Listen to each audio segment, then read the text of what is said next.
Good evening, guys. It's Phil. It's All Leeds TV, and we're here with the post-match player ratings. We are All Late TV. I'm sorry, that's one of the very few times I am responsible. Baby issues, I'm going to call it that, is very mad. I'm obviously joined by Martin. Good evening, Martin. We're here for a lovely evening to discuss what was such a glorious day yesterday. Indeed, it was tremendous, wasn't it? Yeah. We'll definitely stick in the memories for a while. Maybe not for good reasons, but yeah. I'm going to do David Lofthouse has just said in a nutshell. Basically, I'm going to ask you, player by player, what you thought, and I'm going to give everyone a 1, and we'll try and look from a 1. But the chances of me going higher than 1 for pretty much anybody are pretty slim. So do you want to get straight in with the actual player ratings, or should we talk about it first? Well, we can talk about it for a little bit first. What, expect too long? Yeah, happy birthday, Phil. Thank you. Well, it was yesterday, and it was shit. Thank you, Leeds United. So, yeah, I mean, I woke up this morning to you and Chris Kelly in the group chat going absolutely mental at each other because you're quite not happy, but optimistic and still have the faith. And then obviously Chris Kelly has completely not happy with yesterday. And to be fair, I don't understand why he's not happy. I'm a little bit with both of you. I don't think anyone needs to referee between you. I think you're all kissed and made up and everything's fine. But thank you, everybody. Yeah, I agree with both sides. I always want to have faith with Bielsa in particular and the players and whatnot. But yesterday was absolutely dreadful, up there with the worst performance we've seen from a Bielsa side. Yep. And I said at the start of the season when it started badly, I'll reserve judgment till about 10 games in. I mean, we're only 2 games off that now, so I think it's hard for me to still sort of reserve judgment. If as much as I know you're an optimist, and I am an optimist too, I think anyone that could sit there now and say, I'm honestly not worried, I think you're lying to yourself now, if that's genuinely what you think. Because I've tried until last week, and in fact till yesterday, to say I'm not worried. And my basis of not being worried was the fact that there was teams below us that are that shit and we could beat them. And Newcastle and Southampton, for me, are 2 teams we took 6 points off without even getting out of second gear last year. And, Southampton have beaten us quite easily without actually having to turn up yesterday. And then obviously Newcastle, for me, I didn't see much of a performance there either. And we got a draw just about, which I still felt gutted about. I get the argument of missing Rafinha and Calvin and Bamford. I get that. But the squad size is a problem. The lack of transfer activity was a problem. And the fact that we've ended up with 8 games in, the record that we currently have, 1 win only. I know there's 3 teams below us that haven't won at all yet, but the fact that we've ended up where we are, it's starting to get worrying. Like, I know you're going to hit me with positivity, but can you accept that it is right for people to start getting a bit worried? Yeah, I can understand why people are getting worried. There was some very concerning performances yesterday, and I will try to be positive, but yes, they did hurt as well. It's definitely the worst performance that we've seen in the Premier League under Bielsa. Probably, yeah. Yeah, but over the full Bielsa tenure, we have seen a couple of games which were worse than that in the Championship. The Wigan game, for example, that one sticks in my mind. But yesterday's performance was bad, especially considering we had a couple of expensive players on the pitch, especially in the front line, and they still couldn't really get a whole lot done. Besides that, it shows how little flair and guile we have when Rafinha isn't playing, and how much we do rely on him. I mean, we aren't the only team in the league who rely on one player for creativity. Pretty famous example is Aston Villa and Grealish. Last season, he was their only focal point for creativity, and when he was injured last season, they went on a big run where they didn't win any games because they rely on him that badly, and that is us with Rafinha. And to compound that loss of Rafinha, we had the loss of Kalvin Phillips, which he isn't just good for us in defence, he's good for us in attack as well. Yeah. He was our only physical player in midfield, and especially when we lose him, we lose a lot from our midfield, and we lost a midfield battle yesterday quite heavily. My only response to that is, even with Calvin in the team, we've lost that midfield battle pretty much every game. I can only really think of Watford, which was like one of the easiest games I've ever seen any team have. I mean, it was literally the opposite of yesterday. They did to us what we did to Watford. They were just fucking terrible, Watford. And they somehow only got away with a 1-0 defeat. And that's basically what we did yesterday. And then I looked at the table today, and Watford are actually above us, and that's really depressing. I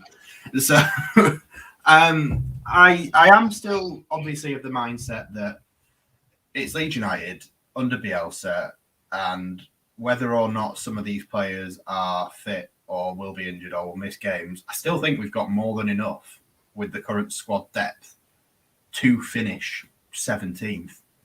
We've got enough squad depth to finish 9th last season, so we definitely have enough to finish 17th this season. Yeah. But there is something concerning in the manner of which we're losing games, and the manner. The problem with yesterday wasn't individual performances for me. That's why I'm not going to try. I'll open it up to you. I'll let you give a rating. I'll let everyone in the comments obviously give their numbers in. I'm giving everyone a 1 because it's not individuals for me. As a team yesterday, it was one of those performances where if I had travelled to Southampton, I'd be absolutely furious and wanting my money back for having to go and watch that. And if anyone has reacted like that, I understand why.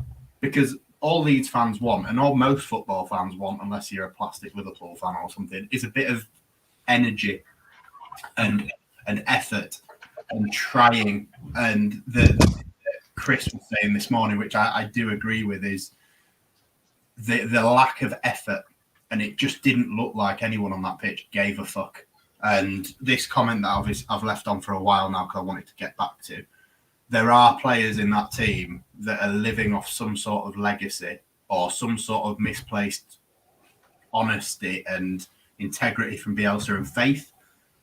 Stuart Dallas springs to mind absolutely first of all. Luke Ayling would still be in that team if he wasn't injured, and it'd be the same for him.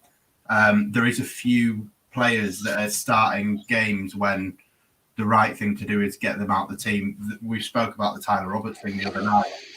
Yeah, give the boy a rest out of the limelight as such. And it's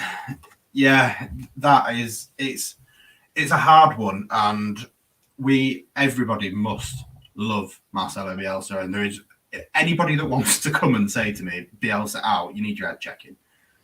Because we wouldn't be here without him. We wouldn't have got as many points. I mean, I know we haven't got many, but we wouldn't have what we've got now without him. Because let's be honest, I'm sure he put targets out there. He wanted Conor Gallagher. He wanted Lewis O'Brien. He did ask for these things. It's not his fault we haven't got them. And I'm not picking on Victor Orta or Angus Kinnear or the club itself. Like, for whatever reason, we haven't got what Bielsa wanted. And he has to make do with what he's got. But bearing in mind what we have got, do you honestly think anyone else could do better? Definitely not. He's the only one who can get this team working as well as they did last season. They were all playing above their abilities last season. I don't feel that they are being complacent, like you said. I think that's a little bit harsh to them. That they're not trying as hard as what they could because of how good they did last season. I don't think that's the problem. I don't think complacency is the issue. But there was a trying issue yesterday. Did you think that or not? I just thought it was that it hasn't clicked from the start of this season, the way that we go forward. The effort, I felt, was there in certain aspects, but not collective. It's hard to put your finger on it, but especially going forward, there wasn't the same chemistry that we've seen in this squad. And we've seen time and time again in the past, when our attacking play works, the rest of the game works. If we're going forward well and we're bypassing the press like we know we can do, and Southampton have done that to us last year, and we bypassed that press and we did all right. We won them, but we beat them both times last season, because our attacking play was on point. That wasn't there yesterday. It hasn't been for a certain number of games. We've had some halves where we've had that chemistry. The first half against West Ham, for example, that was a very good half football. Then it just went to pot late in the game. I don't know what the problem like is. You just touched on, creativity is the issue. That's the main issue. Defensively, we aren't conceding more goals than last season. I don't think. Anyway, I mean, you probably. It's very, very close. I think we've conceded. Prior to this game, it was one more goal than last season. So it'll be 2 more now, because I don't think we conceded against Southampton last year. No, not either game. So 2 more goals from last season. Fixtures. Yeah, from the same fixtures. The creativity is obviously the big problem, and I said the other night when we did the big match preview, if Raphinha didn't play, you've got your top goal scorer in Raphinha and your top creator in Bamford, top for goals and assists. Those 2 gone. And then when you actually look past the 2 of them, nobody's actually scored or assisted more than once, I don't think. No. So it says a lot. And I mean, I know Rodrigo's been improving the last few games up until yesterday, but not delivered. I know Dan James, people will say it's early, 25 million quid, whipping crosses straight at Alex McCarthy for no reason when he could actually try and pick somebody out. People might say he's one of the only few that doesn't get away with getting absolutely leathered from yesterday, because he had a couple of shots that were god-awful. He chased the ball. I mean, Jack Harrison isn't exempt. I love Jack Harrison, and I don't know if it's gone out yet, but obviously Oscar spoke to him earlier, and that'll be going out on the channel. But whoever you want to include, we're not going to sit here and pick on Liam Cooper for our creativity. We're not going to pick on Robin Koch, who's not been playing, but the players that play in that advanced half of the field, like Matthias Klicken forward, and even Stuart Dallas from there forward, not good enough. And is that an output thing, or is that a genuine, like with Stuart Dallas last season, like you said a minute ago, maybe I'm saying it a bit harsher than you said it, but he played above his levels and won our player of the season. But are we just seeing what he is capable of this season? Is creativity something he just generally doesn't have? I know he has that 3rd man run, but he's not Pablo Hernandez. He's not going to get 12 assists a season. So who does when he's there? Like, because Klich doesn't seem to be doing that either. He scored 4 goals last season, I think, in the Premier League. Like that at this moment in time, to think any of our players other than Raphinha or Bamford will get 4 Premier League goals this season is quite a stretch.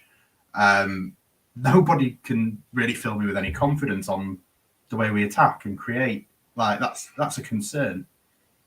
I agree, and we've seen similar things from Klich last year. He did start to slowly pick it up towards the end of the season, and that's when he picked up some of his goals. I do think that these players can get that back, and I think with Dallas, there's something that we seem to have missed. It's possible that he had something going wrong personally, because he missed out on one of the international breaks due to personal problems.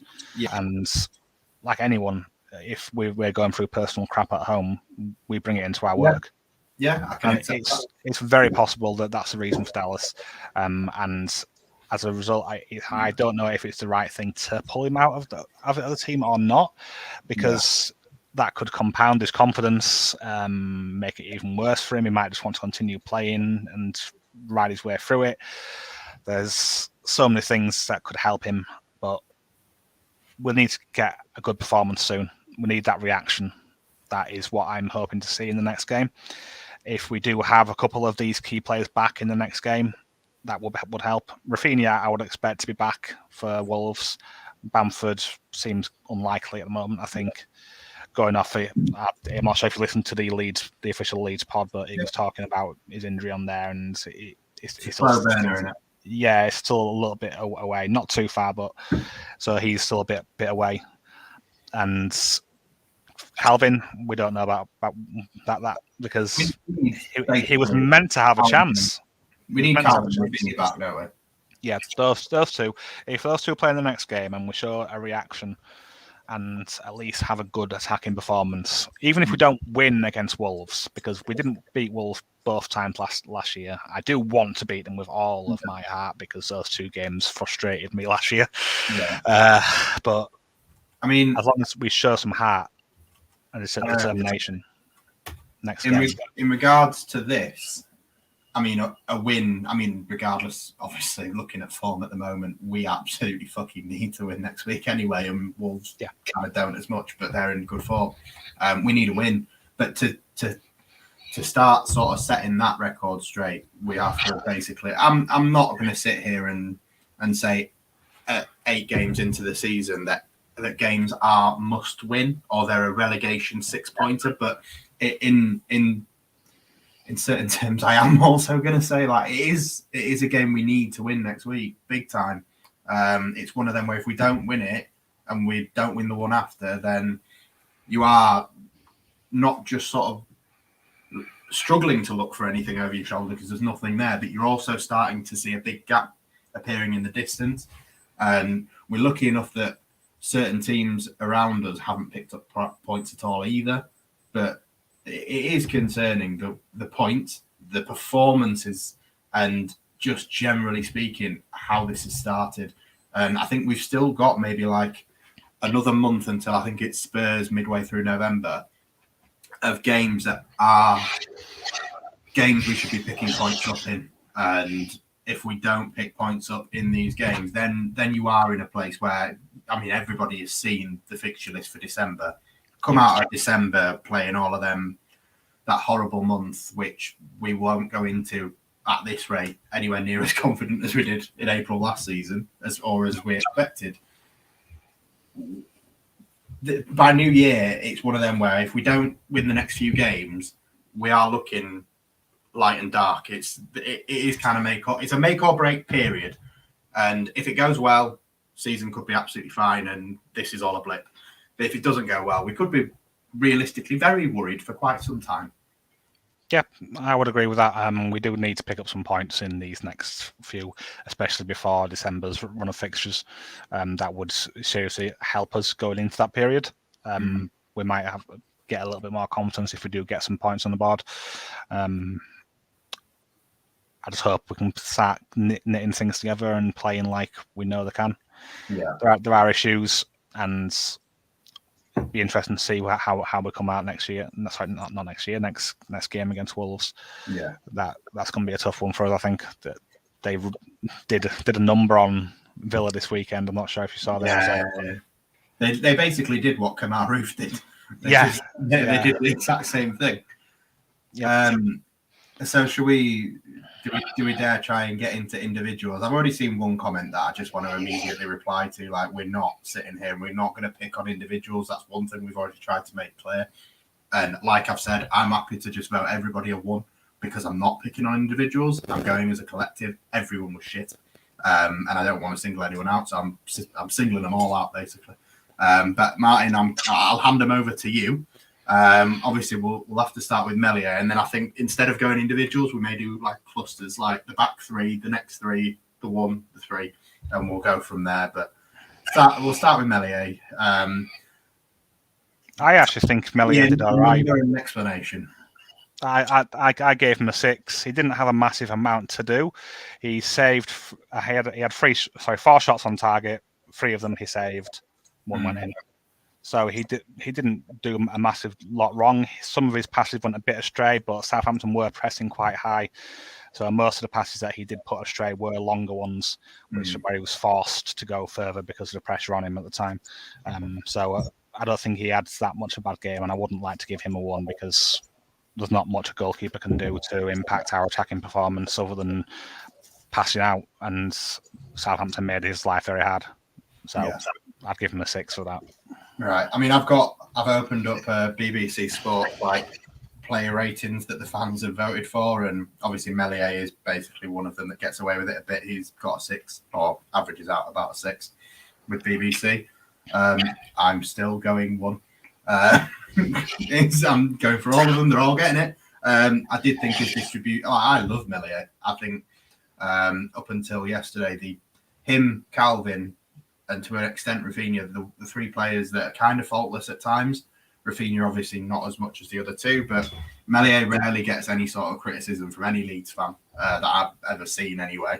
But yesterday the distribution wasn't good enough, and with his distribution not being what it usually is, I don't think you can pin much on him for the goal. It's just basically a catastrophe. I don't really know what Pascal Struijk was doing that high up and refusing to come back at any sort of speed. But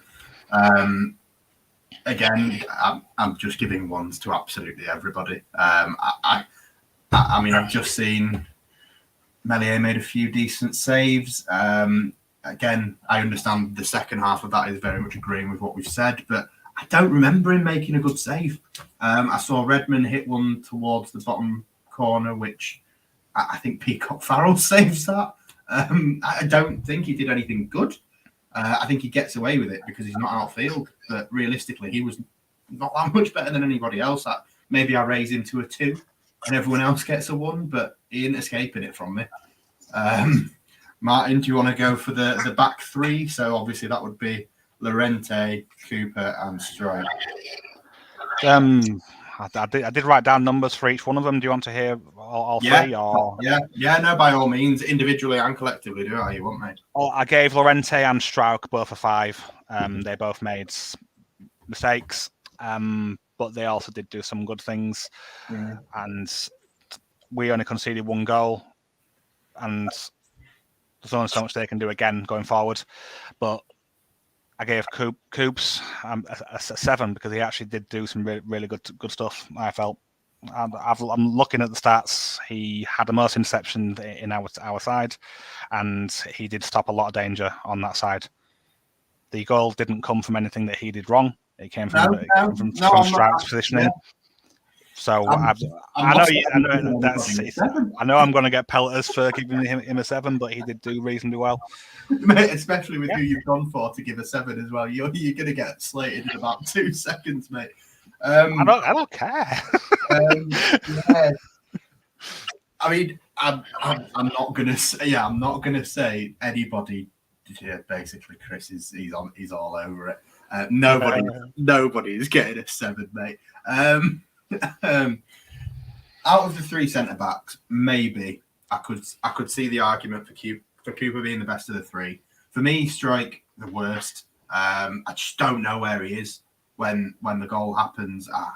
He's somewhere in their box at the time that we lose the ball, which I understand. Obviously, we get men forward, but he is still playing at the back. Like, why are you in their box anyway?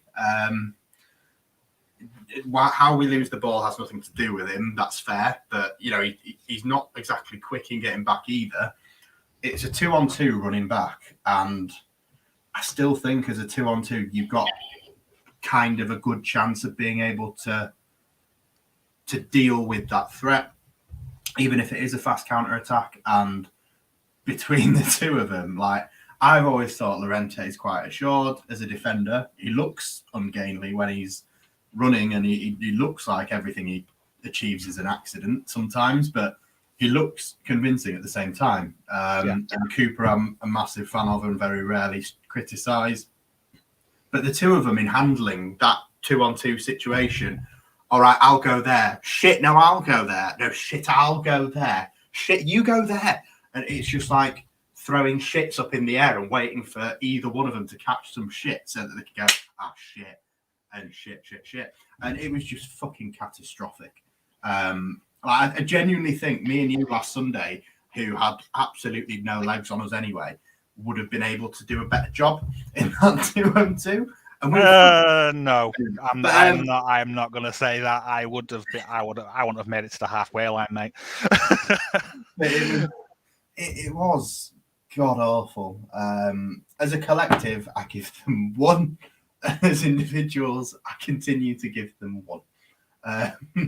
Any argument with that, or are you okay with my line of 1s?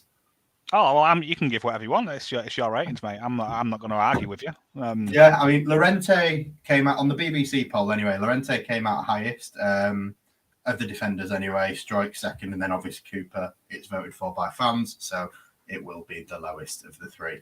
In the three in front, so obviously Dallas, Shackleton, and according to Bielsa, 𝐃𝐿 was playing in Calvin's position. Although I don't think there really was someone playing in Calvin's position. No, He's me nowhere neither, near as deeply as what Calvin sits at times. yeah, I mean, I was really. It was actually my dad that told me. My dad's never really been that big on football mad like I am. I think he's sort of grown into it, but he was telling me this morning. It was like, you know, 𝐃𝐿 played in Calvin's position yesterday. I was like, piss off, Dad. You sure? When have you done like analysis? He was like, no, Bielsa told me. And I was like, shit, really? Wow. If that's who was meant to be playing there, then I am even more concerned that I just watched it for 90 minutes and never knew. He was definitely out of him and Roberts. He definitely was the midfielder who was deepest, but he still wasn't defensive midfield deep. He was sitting more in the midfield most of the time. He was not just above the defence like he would have been if he was in Calvin's position. But no, but either way, whichever position they were playing in, are we going to the midfield now or the right? Yeah. No, we'll go for that three in midfield and just sort of see what you think. Give me him. Well, first in 𝐃𝐿. Dallas for me got a 3. I had a poor game. He did try some things, but they just didn't work, and he did not look the same as what we know he can do. 𝐾𝐿 slightly better on a 4, but it's still not good. That's a poor rating for me, by the way. I'm never as harsh as what you guys are, giving 1s and 0s. I'm not normally, but I'm making an exception for how bad yesterday genuinely was. Fair. Yeah, so 3 and a 4 for those two, and for the one off the bench, Forshaw came on, did slightly better than Dallas, and so a 5. He got slightly better. He didn't complete that many less passes than some players, even though he only played 30 minutes. So I think he played 4 less passes than Dallas. So, and he only played 30 minutes opposed to Dallas, who played the full match. So, I must admit, I'm agreeing with that. I'm pointing in the wrong direction, but the Dallas comment, I thought of the midfield 3. Please don't say that. That's not good. I mean, it was a 1, but don't lose faith. No, never lose faith.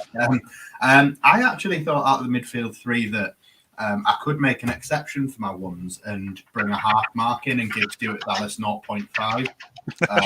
If I had to pick one player who was my worst, it would be Dallas. That would be my worst player on the pitch. Sorry, Stewie. I like you, but that wasn't good. Just nothing. Like I took the piss a couple of weeks ago about the Watford players like just seeming to enjoy passing it out for a throw-in. And I mean, I don't actually remember Dallas passing it out for a throw-in, but I also don't really remember him passing it to many of our players either. Don't really remember him like looking to do anything creative, like we said before. Don't really remember him trying that third man run he does all the time. I just don't remember him doing absolutely fucking anything. Like I knew he was there. That's the worst bit when you've got a player that is absent on the pitch and nobody remembers that they played. I remember that he played. I just remember it was one of the worst performances I think I've ever seen from him in a Leeds shirt. He is Mr. Reliable, and he was reliable in being absolutely terrible. Yep, he was. And this is if she's watching, will love that. And yeah, I know it's got nothing to do with it, but right now, if he was on our bench, I know he was fucking nuts and he wasn't exactly perfect, but I do kind of miss him a little bit. I actually saw a video of him at Al Ahly yesterday. Yeah. He was just on the touchline, just bopping his foot along to some music that the fans were playing, and that's what I miss. That energy that he brings. With Dallas being the way he is at the moment, obviously Firpo's injured, that's fine. But once Firpo's injured, and I saw you and Chris having this discussion earlier, like, who can play there instead of Dallas? Well, obviously, he went for the money. He did go for the money. We know he went for the money, and who can blame him?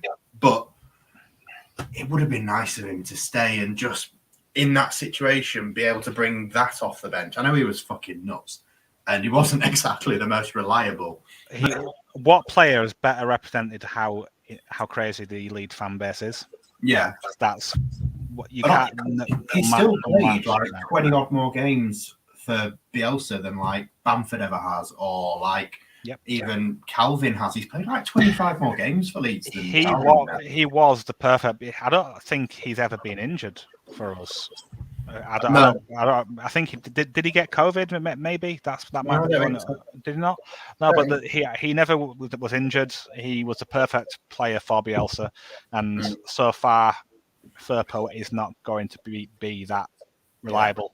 That he's already had multiple injuries and COVID. I know he can't really be blamed for getting COVID, but it's still there. And I mean, I made the argument actually before the season started. I think you were on the show with me, or we did a season review or something. It might not actually have ended up going out, but I looked at the people that left the club, and even though you won't remember some of the names, Lauren de Bock left the club this summer. Leif Davis obviously went to Bournemouth. Alioski, Berardi could play at left back. I think there was something in total of like 5 left backs left the club in the summer, and we bought in Firpo. And obviously, Chris's point to you earlier was about, well, Dallas, obviously we know he can play everywhere, but when Dallas is on a shit run of form and Firpo's injured, why can we not have 2 genuine left backs that can play there? And I think even if it was just to like Anthony Robinson, for example, from Fulham, they've just gone down. Great signing he would have been. Lewis O'Brien in midfield. Like, instead of blowing 25 million quid on Dan James, I'm fine with the fact I've resolved myself to it. It's okay. But could we not have got like another left back and a centre mid? And I just don't think we needed to spend that 25 mil on a winger. Don't get me wrong, Helder Costa wasn't great, and I know a lot of people are really happy he's gone. But for me, I don't actually know. Does anyone know what we got for Costa? I don't think anyone does. It's a loan, isn't it? It's a loan to buy though, and we don't know what the option is. I can't imagine it is a lot. It won't be 16 million like we spent on it. No, I'd imagine the most it will be is 5 or 6 million. But yeah, we basically just, for the sake of upgrading Helder Costa to Dan James, we pissed 25 million quid up a wall when I know there might have been attitude problems with Poveda going out and the general lack of quality in Helder Costa, which was what brought Dan James in. But aside from the fact we funded them buying Cristiano Ronaldo, that wasn't what we needed. And with the fact that I'm just giving a maximum of a 1 to a midfield 3 against Southampton, who we beat 5-0 on aggregate in 2 games last season, is just get a midfielder. I don't care about this whole we don't trust January signings. Get a midfielder. I think that if we had have got a midfielder, we would be saying similar that we don't have any depth on the wing. You think? Well, yeah. Even if we'd have kept Costa and it would have been Costa out, and because Costa was that bench player which everyone loved coming on. Well, yeah, he's got about the same. the same. Come on, Phil. The same contingent of faith as Tyler Roberts. Exactly. Yeah, people would have been complaining. They would have been saying, we've brought in Lewis O'Brien, but we didn't bring anyone on the wing to replace Costa, who's crap. Not my opinion. But that would be what they would have said. People, and they would have been complaining about the depth on the wing just as much as they would have been complaining about midfield. But I too would have liked to get another option in midfield. And Gallagher would have been perfect for us after seeing how well he's done for Palace, but that was out of our hands. He wanted a local option because it's just a loan. And it's not permanent, To be honest, he wouldn't have played every game for us anyway, and he probably will for Palace. So yeah, exactly. He's going to get more game time for Palace than for us. And there is still a chance that we go in for him next year. We could go in for him permanent next year, depending on what Chelsea want to do with him. Yeah. But we'll see what happens with that. So, when you listen to an advert and they read the terms and conditions at the end of an advert really quick, I want to do the next section at that speed because I've just remembered we were going to do them as clusters in position. So we were doing 3 defenders, 3 midfielders, 1 and then 3. And then the 1 is Tyler Roberts and Chris will log on. So Martin, quick, Tyler Roberts now. What did I give him? I gave him a 5. Okay, Tyler Roberts, thanks. Moving on to the front 3. Jack Harrison, Dan James and Rodrigo. I gave James a 5, Harrison a 5, and Rodrigo a 4. Okay. I mean, I'm still sticking with my 1 for everything, but I have seen the argument of James was our best player. Do you not think Dan James more? I thought him and Harrison equally didn't do a right lot. They tried a couple of things, but most of it didn't work. I thought the best player, if I had to pick someone who I thought did play best, was probably Jamie Shackleton. Definitely stats-wise, he was one of our most impressive performers. He had the most tackles on the pitch with 5 tackles, and we won every single one of those tackles. So that's in itself, he definitely had that effort. People saying that we didn't try hard enough. If Jamie Shack can put in 5 tackles by himself, that's more than a couple of players combined got, then that's good for me. And he did also do a lot of other good stuff with the ball, possession-wise, but not many people will agree with me on that. But I'm keeping this comment on the screen for a reason, and I'm assuming you're annoyed about the performance in general as well, McAllister. But when you say none of them had any service, I mean, one of them's a striker, fair play, but the other 2 are wingers. That is basically their job. So the lack of service is why I've given them all 1. Just a strange one. Yes, I can see the point. He does stretch it, and the fact that it got to a stage where we were lumping balls over the top for Dan James. I mean, to be fair, we did an extent of that against Watford as well. The fact that is now, that's a Tony Pulis tactic, a Sam Allardyce tactic. This is Marcelo Bielsa. We've got Meslier launching a ball about 20 feet in the air to a guy that is shorter than I am, and I'm 5'8". I mean, it makes no sense. I mean, fair enough, if you're going to play the ball into, say, Dallas and click in midfield, and then he'll spin in behind and they make a run, and then they dink it over the top for him that way. But from a goal kick, Illan Meslier looking at either Jack Harrison or Dan James to win an aerial is just fucking stupid. In defence of Meslier there, most of the long balls which he hit, he had to hit them wide because of the way Southampton were pressing him. They were pressing him from the middle. If he tried to put it central, it would most definitely have got closed down by the Southampton player or won by one of their also taller midfielders. Their midfielders were taller than our midfielders. And at least with a full-back against a winger, we have a slightly more level playing field for a longer ball to reach the player. That's the safest way for us to bypass a press from the goalkeeper, is to these little dinked passes which he tries to do when we are getting pressed. And Southampton just knew what he was going to be doing with that, and that's why a lot of it wasn't successful. That it's one of the ways we do when our press is working well against better sides. That's what we do to teams.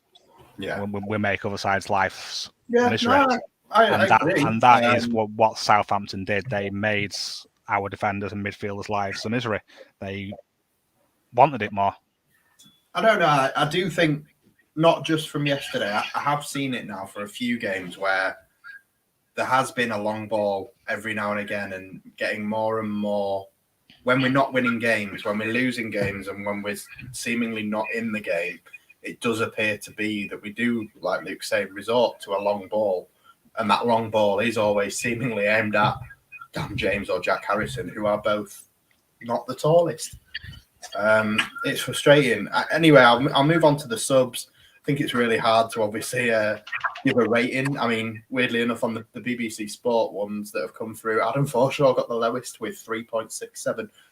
But obviously the 3 subs, Forshaw, Somerville and Gelhardt, I think it's kind of one of them where they'll probably be hoping that the fact that they weren't on the pitch long enough or just generally didn't make any impact sort of lets them get away with like an NA, like a not applicable.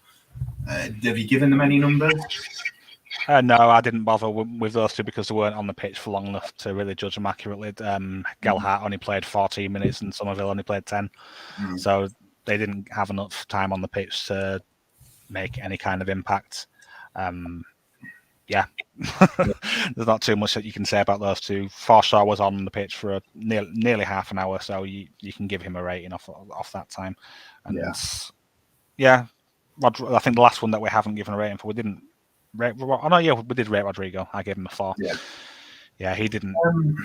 I think we'll before we go, we'll do this question. The answer is basically, do they or do they not go into the market in January? Martin, would you say yes or no? They won't. No, I agree they won't, but should they? And it depends on the player. If we can get a player who has had game time and plays in a similar style to what we do, so knows what trains in a similar way to we do, not similar to us because no one trains like we do, but at least someone who won't have as long to fit into the way we train and the way we play, then yes. But I can't see it happen. We don't have the best record with January signings, and that has put the club off from buying in that window. It's possible it does happen if things get quite bad, and if we are seriously looking like we are going to be relegated, then hi Mark. Pleasure to have a West Ham fan on. To be fair, this is one of them very few times where an opposition fan can come on, say pretty much anything, and we'll be like, yeah, fair. Yeah. He's not exactly trying to rub it in, but I think through rose-tinted spectacles, we're all going to sort of go one way or the other. Some people are going to do the Chris Kelly, and like a lot of people in the comments on this video, worried. Panic stations, everything's wrong. And then I think there's a lot of people like yourself that are obviously like, no, trust in the system, trust in Bielsa, keep the faith, and it'll all come good. I mean, we can reel out the excuses of the injured players and not clicking yet, but it'll come good. There's one or the other. But for me, like at the start of last season, when Sheffield United, and I'm not doing the comparison, by the way, I'm really not. And the second season syndrome thing is bollocks. That's not what's happening here. But when that was going wrong, or when it's ever gone wrong for any other team, I, as a fan of Leeds United, have sensed it going wrong for other teams. So if a West Ham fan who doesn't need to come on this channel and tell me what he thinks, and he's not trying to be a dick about it, I accept that. If he's coming on this channel and saying that we've got a serious problem this season, and again, I don't want to put ourselves down, but his team have been in the Premier League a lot longer, and he's seen what teams being in trouble looks like. In a weird way, I'd be kind of more inclined to listen to fans of other teams on this subject than I would on, say, like the Calvin Phillips and Declan Rice argument. Like, if he wants to talk to me about that bit, then I'd be a bit like, oh, this time last year we'd probably have disagreed. But on that bit, maybe he has got a point, and we do need to be concerned. And that is where I would like to think common sense should prevail in January, and they will, even if it's not going out and getting Rodrigo de Paul like we wanted, and it's not getting Nahitan Nandez or someone world class, just getting depth, reinforcements, and good players. Because think about it, one way or the other, we've all said Rafinha probably leaves at the end of the season. If, God forbid, the worst does happen, and I don't want to entertain that thought, but, you know, if we were to go down, like, we would lose some players. Like, Calvin would probably leave as well if we went down. Bielsa might leave. You never know. I mean, I think if we go down, Bielsa actually stays. But no matter what happens, you have to have the end of the season in mind when it comes to transfer business. And we're already extremely short in terms of quality and depth. So bearing in mind what's coming at the end of the season, one way or another, whether it's good, whether it's bad, surely you just get reinforcements, even if they're not world class. If they're just what Bielsa is after, which is O'Brien, by the sounds of it now, because he couldn't get Gallagher, and then like just give him something, give him one more. If it's a 20 million quid punt it, fine. Or would you genuinely rather just blood the youth? It doesn't seem like Bielsa wants to blood the youth in the way that we would want him to. It seems like he is only using them when he has no other choices, which it does seem that is one of his flaws. Is that he doesn't like pulling the trigger on these youth players because he doesn't want to give them a bad experience and the fans get on the backs. And I think it's similar to, if you remember when Strauch had his debut in the Championship, he had a bad game. And, and that dented his confidence. But then he came back towards the end of the season and did all right. Yeah. And he got thrown into it at the start of last season on the opening game of the season because we had injury problems. And Stroud never looked back. He had a bad game yesterday, but we shouldn't forget, not long ago, everyone was saying he's our best player and he should play every single game. Yeah. He has been good in every game he's played so far this season. He had the unfortunate 3-game ban for a red card, which we all know should never have been. Yeah, it was bollocks, but at the same time, like, I don't think the fact that he's missed a few games contributes to how. No, I'm not putting it down to that. I'm just saying that's because he's missed that. He was in a good rhythm, and it disrupts it a little bit. But that isn't the reason for yesterday's performance. That's not what I was saying. I was just putting that out there. Yeah, Charlie, we agree. By the way, we're not sat here thinking shit. We are going down, but in the conversation of January and do we act, I think it's one of them things where the start to the season does kind of have to push us into acting.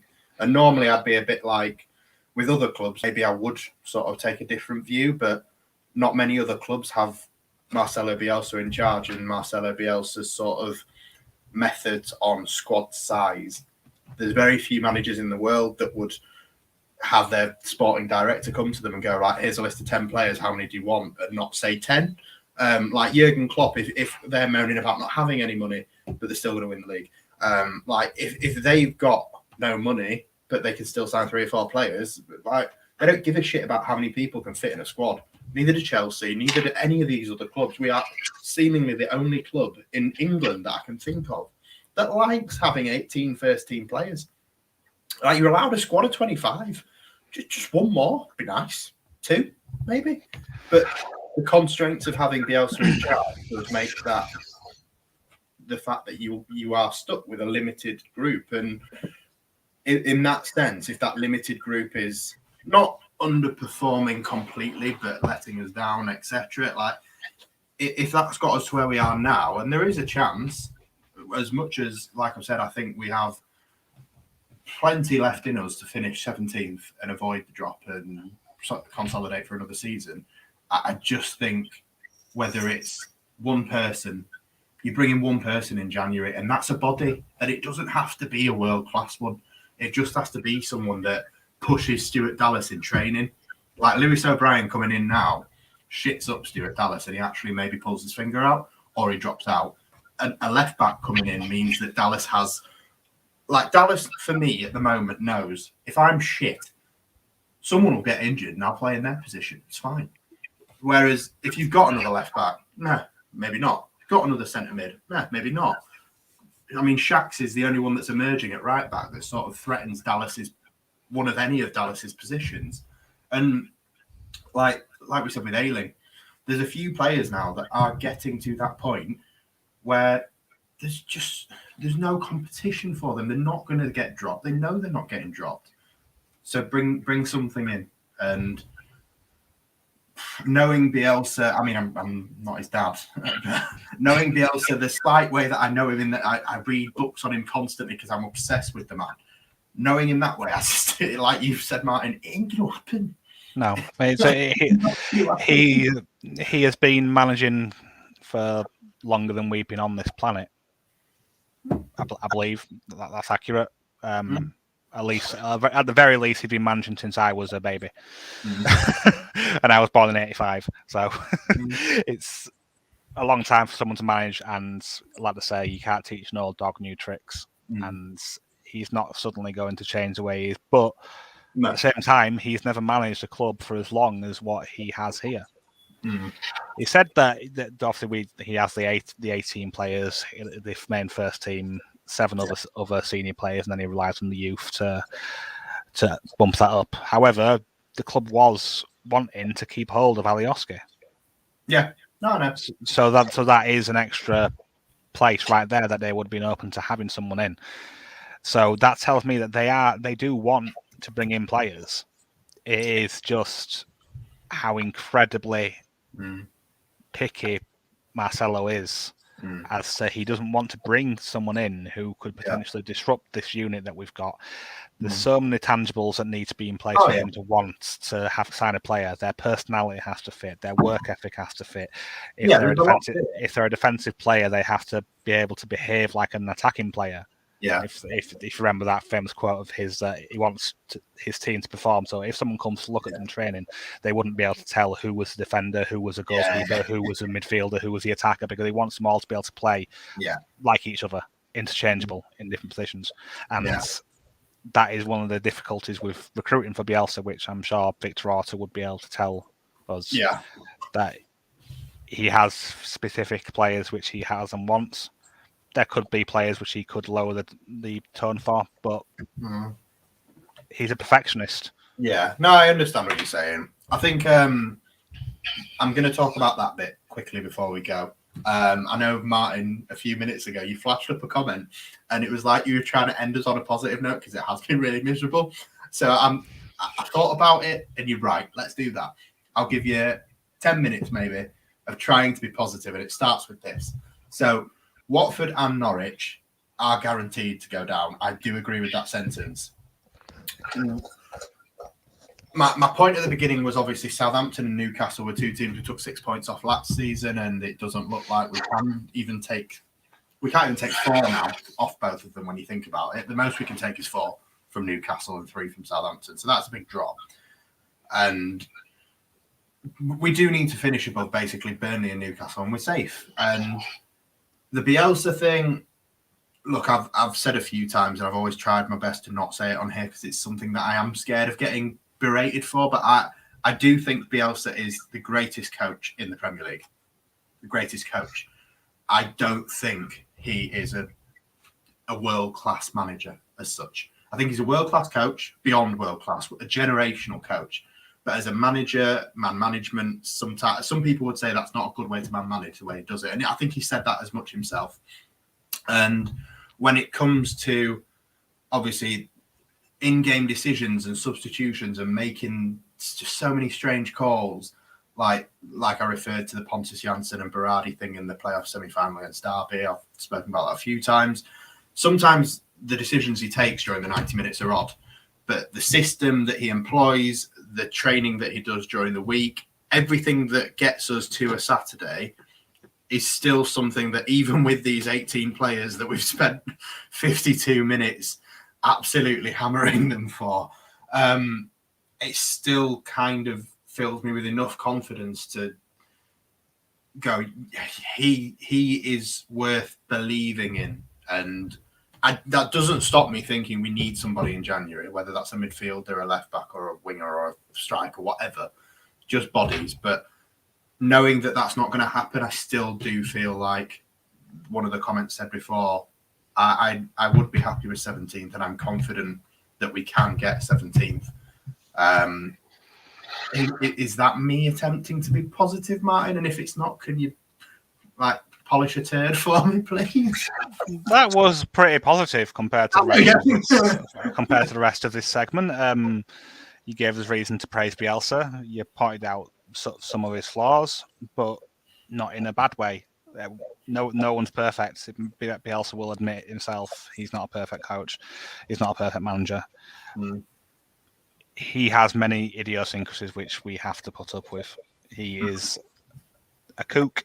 He is unique. He is the mad genius that has got us where we are. And I do believe that we need to show him some more faith. Be disappointed with it. Be disappointed with the performance. Say they need to do better. That's fine. Just keep supporting the team. That's absolutely all we need to do. Think are we going to try and excuse Bielsa of any responsibility for yesterday? Because my base of the one was genuinely down to the players and what I perceived was a lack of effort. I don't think it was a lack of coaching. I did see a lack of effort. Well, there wasn't really much else Bielsa could have done with the team selection. Yeah. Some players could have played in different positions. I've seen one person suggest Liam Cooper at left back. But yeah, there wasn't too much he could do selection-wise with the team yesterday. He could have risked some youth, but then what would we have had? We would have had some youth players who have played a full 90 minutes who wouldn't have made a massive amount of impact on the game, and then they would have been subject to this criticism that we're all giving the team. Yeah. I don't think anyone's, Chris, I've backed you a lot in this episode, but I don't think anyone's beyond criticism. I'm not saying Bielsa's beyond criticism, but my thing for yesterday was I blame the players. And like Martin's just said, I don't really know what more he could have done. The starting lineup was fucking awful to see when it came out. But to be honest, I don't see what more maybe play a different system, maybe make it more clear as to who's actually covering Calvin's role if we were playing one there anyway. I really struggled to see what Bielsa could have done different. The substitutions, I almost died of shock when Forshaw came on in general anyway. So I'm getting that, to be honest. Everyone expected Somerville to come on because that does kind of happen the last 10 minutes this season. But debut for Gelhardt and then first appearance in the Premier League for Forshaw since he was in a Middlesbrough shirt. So I didn't see any of them two come in. So I don't really see what more he could have done. And for me, it's a lack of effort from the players. And that's why I've given them all ones, because I am pissed off with the players. Yeah. Jesus Christ. Thanks for coming. You've had your moment in the sun. Now piss off. Cheers, Dave. Cheers, Dave. Sorry, I know I should be grateful that you're viewing, but that's just nuts. Bielsa shouldn't go. We owe so much to Marcelo Bielsa, and that doesn't excuse the result yesterday. It doesn't excuse the start to this season. But end of the day, like saying that he needs to go, like what? Tell me one person in this fucking footballing universe that you think is going to come in and save us. If we're so unbelievably doomed and destined that Bielsa can't save us, who do you think can? And who do you think, if Bielsa goes, is going to look at this job and go, that's a taker. Can't wait to take over from Marcelo Bielsa, who brought 16 years of exile back to normality and happiness. This is not a job anybody wants to take if he goes. So, not the best shout from you there, Dave. There is only one man who could save us now, Darko Milne. I do like his response, to be fair. That's tickled me. Cheers. Yeah. Cheers, Dave. It's a good one, mate. But yeah, that's at least I've ended with a smile on my face. That has brought me round. So I mean, I know we're not here to do a preview as such of the Wolves game. Do you think we see a response? I hope so. Wolves will be a different test to what we had last time. Again, in this game. I haven't looked into too much into the way they're actually playing this season under their new manager. What even is their new manager's name? I can't. Bruno Lager. Or that's it. That's it. I'm saying Lager, but Large. I don't know. Lager. Yeah. Them. Yeah, I haven't looked into too much how they're playing, but going off the result yesterday against Villa, it's basically the same, mate, and not as good. Fair enough. Well, then we're probably going to face a similar challenge as we did last year, stopping them scoring lucky deflected goals. Yeah, pretty much. They've enthralled me less this season than they did last season. I thought they were fucking god awful last season. So if that happens, I will be upset. Let's hope not. Let's hope Calvin's back, Rafinha's back, Bielsa does like multiple murder ball sessions so that they all realise if they ever lose like that again, they're going to lose their homes. Whatever he needs to do to make sure that doesn't happen again, that will happen. And Jesus Christ, this is getting grim. Fucking hell. Let's just end this shit before it gets any worse. Martin, as always, it's been a pleasure. Thank you for watching, guys. Thank you for your comments. Please hit like on the video or Smash that like, guys, as Oscar would say. Smash it. Come on, guys. Smash that like button. Smash it. Subscribe. We've just ticked over, I think it's 23,000. So thank you for that. And obviously, if you can have a look at the links below, we are still looking to raise money for the Leeds United Foundation. So any money that you could donate would be brilliant. Thank you for watching, and obviously plenty to come over the next few weeks that will hopefully be more cheery than this. Martin, see you soon, mate. See you soon, guys. Hopefully with a smile on our faces, eh?